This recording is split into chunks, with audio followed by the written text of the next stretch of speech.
Battle of the top four was back again in the Premier League for match day 31, but it didn't go well for all. But you know, when you talk about going well, on Friday it felt like it didn't go well for Manchester United. But by the time Saturday and Sunday came, we realized that it went really well for Manchester United. I mean, first, let's start with the Manchester United game. That was a penalty on Ahmad, right? Definitely. That was a penalty. I mean, used both hands. Went shove. Yeah. And Ahmad was in control of the ball. Didn't go for the ball. In fact, I said Ahmad was in control of the ball. In fact, he fell on top of the ball because the ball was in between his legs. Yes. So it's not like he has lost the ball.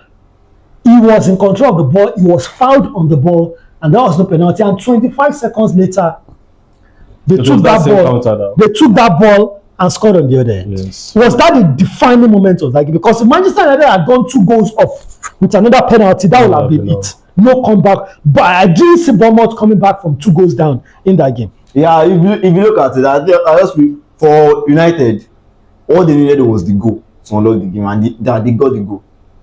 But then that penalty that wasn't awarded to United kind of maybe lowered their morale a little bit because, and let's not forget, some that same penalty that wasn't awarded, that was where our Bournemouth scored their own goal as well. So it kind of lowered their morale a little bit, but they still soldiered on, and they got second goal as well until that red card and penalty. Yeah. For Carrick, is it time for him to look for something else apart from this Mbeumo fortnight thing? Because Mbeumo is no longer performing the way he used to. 0. Yes, Ahmad should he bench Mbeumo? Because Ahmad is playing well. Because normally, when he wants to introduce Sesko, what he does is he takes Mbeumo to the wings and takes Ahmad to the bench. Yes. But now Ahmad is the one. Sorry, Mbeumo is the one not performing. So does he just put? I mean, it sounds unheard of for him to bench Mbeumo. The reality of it now is maybe Mbeumo needs some rest. You know, from the start of the season to the AFCON back. He has not had any form of rest. Maybe it's time for Mbeumo to rest and be on the bench for a while. That may be needed anyways, but at the same time, I won't want us to judge Mbeumo's performance based on that Bournemouth match alone, because Mbeumo, the output Mbeumo still produce as much as it is in that pitch. Sesko may not produce half of it because there is no space. That's the problem. There's no space, and you know what? When we were doing the preview of this match, we all knew that Man will face a tough challenge on that pitch. There's no space at all. And one thing I don't believe Manchester United is currently missing was the synergy between those three where they started this lineup. It's a dynamic formation. No one at the 9, no one at the wing, everybody is floating everywhere. But I think I think now they are now putting in okay, Mbeumo, you are the top 9. Let me stick to my. That's when Mbeumo started having issues. Before it's usually now that they should go back to that rotation, that dynamic trial that no one is playing anywhere, anybody can be anywhere. I think if they are going back to that, I think mine will perform excellently. Okay, definitely. And let's talk about Chelsea. I mean, how do you even justify this? Everton, yes, we saw Everton, give Manchester United a tough game. Yeah, we just saw Everton give Arsenal a tough game, but then it has been a while since we have seen Everton demolish a team. Yeah. I mean, is this the end for Liam Rose now? I mean, you can't go to the Prince. Collect 5-2, come back to Stamford Bridge, collect 3-0, and still go to Charles Dickens. What's his name? Inside Dickens Stadium and still collect 3. I mean, and you look at it. Yeah, that's 15 goals considered.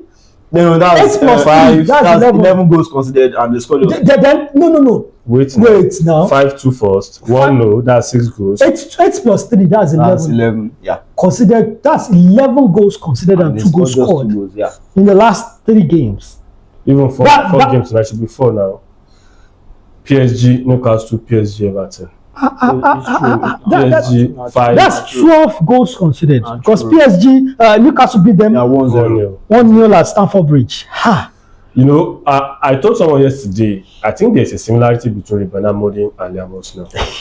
No, I'm telling you. Something that is not working, but you keep doing it. Yes, now, and it's is that not the definition of insanity anyway? No, keep Ruben has always said it that I can't do that. It's not saying it, but it's showing even when he's doing something too short, it's like for like so.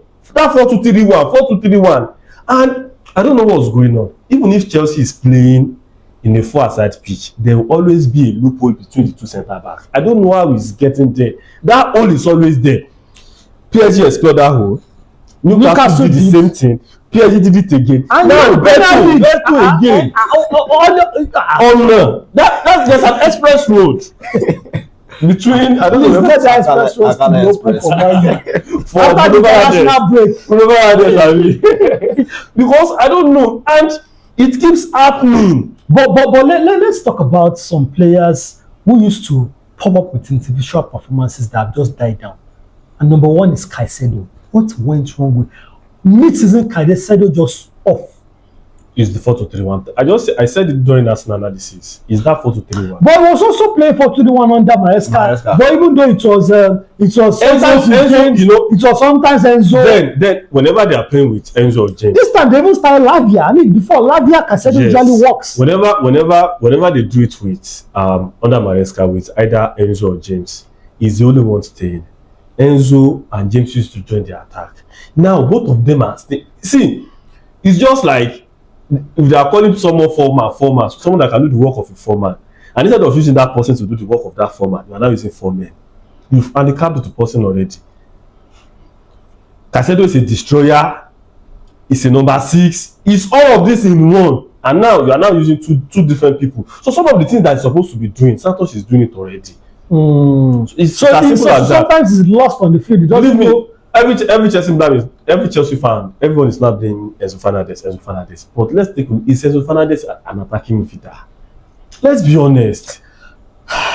Is Enzo Fernandez an attacking midfielder? I don't even know who is worse now between Chelsea and Tottenham Hotspur, but we'll get there eventually.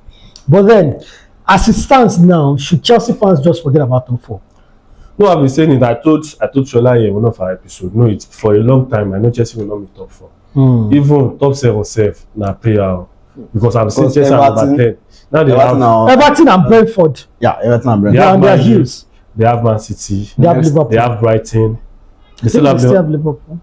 They still have Liverpool. Yeah, they still have Liverpool. So they still have Liverpool second leg. I think Chelsea and Man U are trying to swap position. Can't Chelsea just sack this guy? Maybe they can use new manager bounce over these games. Look at what Manchester United did with Michael Carrick. The truth is, it feels like the new manager bounce has gone away now. But at least they used it to beat Arsenal, City, Tottenham, and that boosted their season. Can't they just fire Rosinha right now? Maybe bring Lampard has a job at.